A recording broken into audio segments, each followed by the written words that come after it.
بسم اللہ الرحمن الرحیم۔ السلام علیکم ورحمۃ اللہ وبرکاتہ۔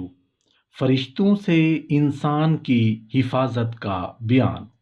محترم ناظرین، آج کی یہ ویڈیو آپ نے کمپلیٹ دیکھنی ہے اور کومنٹ میں سبحان اللہ ٹائپ کرنا ہے۔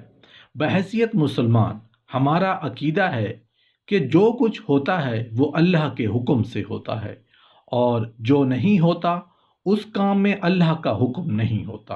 اس لیے بہت سارے کام بہت محنت اور تگ و دو کے باوجود مکمل نہیں ہو پاتے۔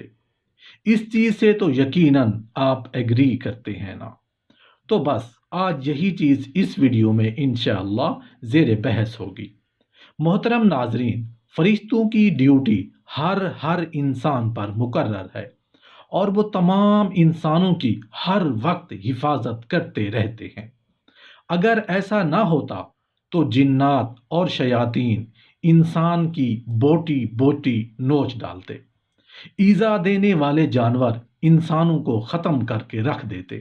لیکن اللہ کے فرشتے جو ہمیں نظر نہیں آتے، وہ سوتے جاگتے ہر وقت ہمارے ساتھ رہتے ہیں اور چاروں طرف سے ہماری حفاظت کرتے رہتے ہیں۔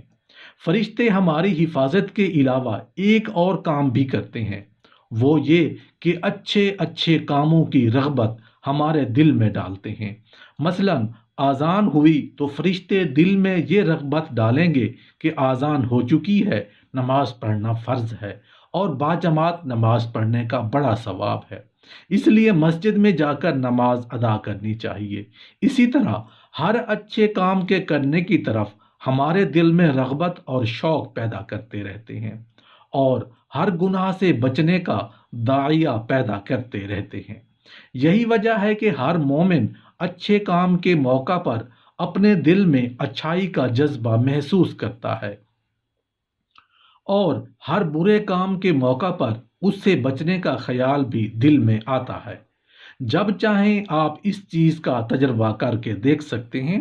البتہ کسی کا دل بالکل سیاہ ہو چکا ہو اور گناہوں کی وجہ سے اس کا دل بالکل مردہ ہو چکا ہو تو وہ الگ بات ہے۔ اس صورت میں اس کو ان نیک جذبات کا احساس تک نہیں ہوتا، بلکہ یہاں تک کہ منقول ہے کہ اگر کوئی مسلمان کوئی گناہ کر بیٹھتا ہے تو اس وقت فرشتے اس کے دل میں یہ جذبہ اور داعیہ ڈالتے ہیں کہ اس گناہ سے جلدی توبہ کر لو اور اس گناہ سے باز آ جاؤ اور اللہ تعالیٰ سے معافی مانگ لو۔ حدیث نبوی کا مفہوم ہے کہ رسول اللہ صلی اللہ علیہ وآلہ وسلم کے ارشاد کی روح سے فجر اور عصر کی نمازیں ایسی ہیں کہ جن میں اللہ تعالیٰ کے فرشتے جمع ہوتے ہیں۔ ان میں بعض فرشتے تو وہ ہیں جو انسانوں کے آگے پیچھے دائیں بائیں ہر طرف سے حفاظت کرتے ہیں، اور دنیا میں جتنی چیزیں انسان کو تکلیف پہنچانے والی ہیں، مثلاً جنات، شیاطین، سانپ، بچھو، حادثات، سانحات وغیرہ، یہ فرشتے ان سب سے انسانوں کی حفاظت کرتے ہیں۔ آپ نے دیکھا ہوگا کہ بعض مرتبہ ایک انسان کسی جگہ سے گرتے گرتے بچ جاتا ہے، اور بعض اوقات ایک انسان کسی حادثے کا شکار ہوتے ہوتے بچ جاتا ہے۔ اب وہ شخص کہتا ہے کہ میرا مر جانا بالکل یقینی تھا، میری گاڑی دیکھ کر کوئی بھی یہ نہیں کہہ سکتا کہ ڈرائیور بچ گیا ہوگا، لیکن میں بال بال بچ گیا، مجھے تو خراش تک بھی نہیں آئی۔ اس قسم کے حادثات میں بعض ہلاک ہو جاتے ہیں اور بعض بچ جاتے ہیں۔ یہی وہ بات ہے جس کی حفاظت کرنا اور بچانا حق تعالیٰ کو منظور ہوا کرتا ہے۔ وہ بچ جاتا ہے، اور جس کی حفاظت مقدر میں نہیں ہوتی وہ ہلاک اور تباہ ہو جاتا ہے۔ اب جو شخص بال بال بچ جاتا ہے، در حقیقت اللہ تعالیٰ کے فرشتے اس کو بچا لیتے ہیں، جس کے نتیجے میں وہ حادثے کا شکار نہیں ہوتا۔ البتہ جب اللہ تعالیٰ کا لکھا ہوا، جس کو تقدیر کہتے ہیں، سامنے آ جاتا ہے، اس وقت وہ فرشتے اپنا حفاظتی پہرا اٹھا لیتے ہیں۔ اس کا نتیجہ یہ ہوتا ہے کہ جو تکلیف دینے والی چیز اللہ کے حکم کے بغیر دوسرے کو تکلیف نہیں پہنچا سکتی، اور نہ کوئی کسی کو اللہ کے حکم کے بغیر رائی برابر نفع پہنچا سکتا ہے۔ تکلیف پہنچنا بھی اس کی حکمت اور مصلحت سے ہے، اور نفع پہنچانے والی ذات بھی وہی ہے۔ انہوں نے اپنی رحمت کاملہ کے صدقے میں اپنے بندوں کی حفاظت کے لیے باقاعدہ فرشتوں کی ایک جماعت مقرر کر رکھی ہے جو باقاعدہ اس کی حفاظت کرتے رہتے ہیں۔ فرشتوں کی دوسری جماعت وہ ہے جو انسانوں کے اعمال لکھنے پر مقرر ہے، جن کو کرامن کاتبین کہتے ہیں۔ اللہ تعالیٰ نے ایک فرشتہ ہمارے دائیں طرف مقرر کیا ہوا ہے اور دوسرا فرشتہ بائیں طرف مقرر کیا ہوا ہے۔ دائیں طرف والا فرشتہ انسان کی نیکیاں لکھنے پر مقرر ہے اور بائیں طرف والا فرشتہ انسان کے گناہ لکھنے پر مقرر ہے، اور ان میں بھی اللہ تعالیٰ نے اپنی رحمت کا عجیب معاملہ فرمایا ہوا ہے کہ دائیں طرف والا فرشتہ امیر ہے اور بائیں طرف والا فرشتہ اس کے ماتحت ہے۔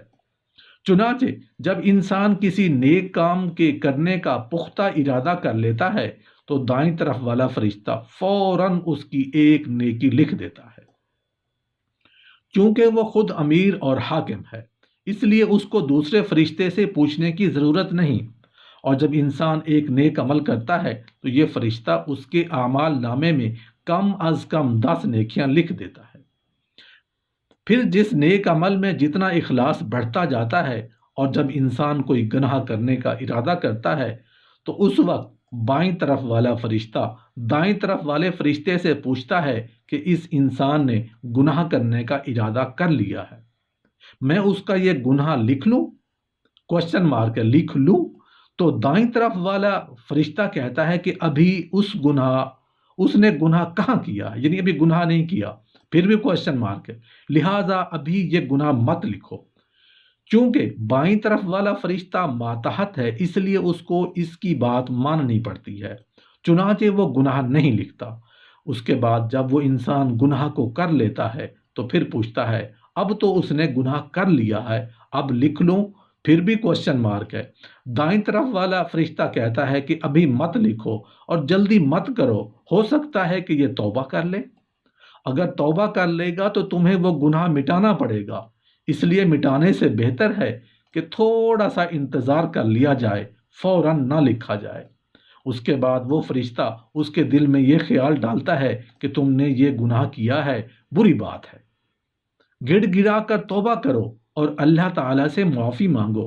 پھر ایک خاص وقت تک انتظار کرتا ہے، اگر وہ توبہ کر لیتا ہے تو ٹھیک، لیکن اگر وہ خبردار نہیں ہوتا اور فرشتے کی تلقین کے باوجود توبہ نہیں کرتا تو اب دائیں طرف کا فرشتہ کہتا ہے کہ اچھا بھائی، یعنی ایک اچھے الفاظ میں کہ اچھا بھائی، اب اس کے اعمال نامے میں ایک گناہ لکھ لوں؟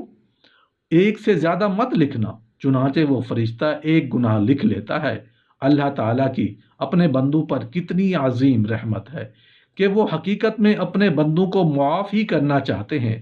بہرحال یہ سب کام فرشتے انجام دیتے ہیں، لیکن حکم اللہ کا ہوتا ہے۔ اللہ پاک ہم سب کو اعمال صالحہ کرنے کی توفیق عطا فرمائے۔